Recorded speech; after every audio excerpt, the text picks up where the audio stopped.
What's going on, FPL managers? Welcome to the video. In this one we're going to be talking about all things teams, their fixtures, attack and defence.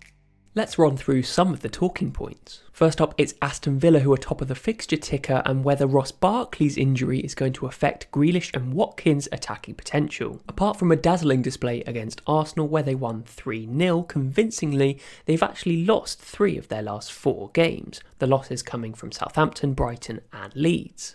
Strangely, all 3 of those losses were at home against teams who I fully expect to finish mid-table by the end of the season. So what's gone wrong for Villa? Has it been their attack or their defence that has faltered? Let's start with the attack.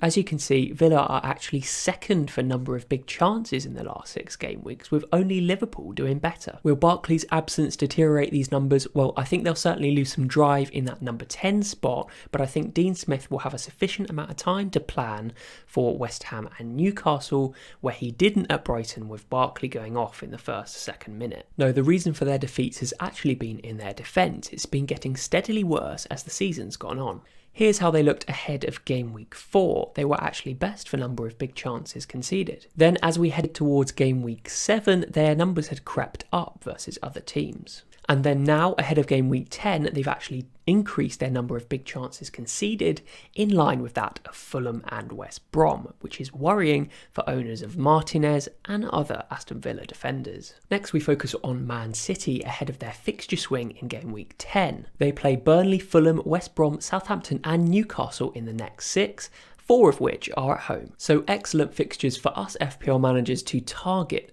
but considering City's recent form, is it wise to load up on City players ahead of this fixture swing blindly? Or shall we wait and see whether those goals start flying in? For me, I'm prepared to take that risk, and I think my target for game week 10 will be De Bruyne, as his stats have been exceptional in the last few game weeks. With Jesus and Aguero seemingly fit, it's likely that Man City will have a fully fit team for game week 10. So that combined with their excellent fixtures means that I think that they're going to have no problem in creating more big chances and converting more goals. With regards to their defence, they're among the teams that concede some of the fewest number of chances in the league. At the start of this season, the number of big chances they've been conceding has been too high, but that's been decreasing in the last few weeks, making City options at the back ever more enticing. I've gone for João Cancelo, who's been showing a lot of creative intent with 14 small chances created in the last 6 game weeks. The only other option at 5.5 million is centre-back Ruben Diaz, who's a threat from set pieces.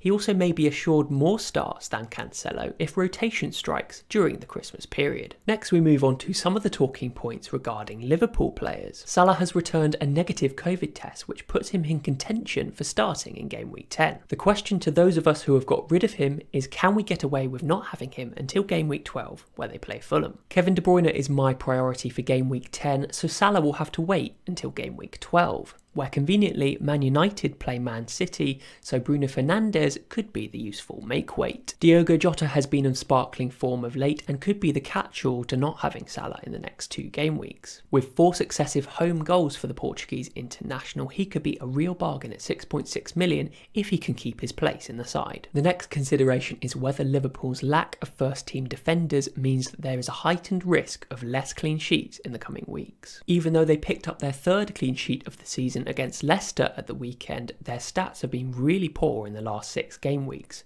being second for number of big chances conceded, 15, which is just 1 behind Everton and Sheffield United, the worst of the bunch.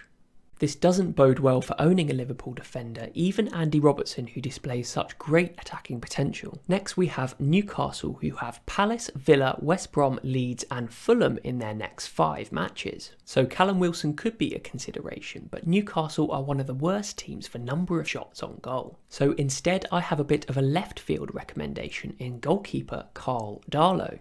Yes, 5 million might be a little bit too much to spend on a goalkeeper, but you're paying 4.8 for Martinez. Crucially, Newcastle are yet to register a clean sheet and have conceded the most number of shots in the league. So why on earth am I recommending the Newcastle goalkeeper? Well, Darlow has racked up the most saves out of any goalkeeper in the entire league, and Newcastle in the last 6 game weeks have been joint second best for number of big chances conceded, which means I think they've been a bit unlucky with their lack of clean sheets, and I think they'll start keeping a few in this good run of fixtures. Coupled with the fact that Newcastle don't score many goals, when Darlow finally gets his clean sheet, he'll have his saves and his bonus points to go with it. Next we have Everton, and other than their atrocious whipping boy defensive status, the main question is whether non-DCL owners finally bite the bullet and buy him. Well, first and foremost, I think it depends on your team structure, but secondly, I think this run of 5 fixtures is a bit tricky, so this may not be the best time to bring in.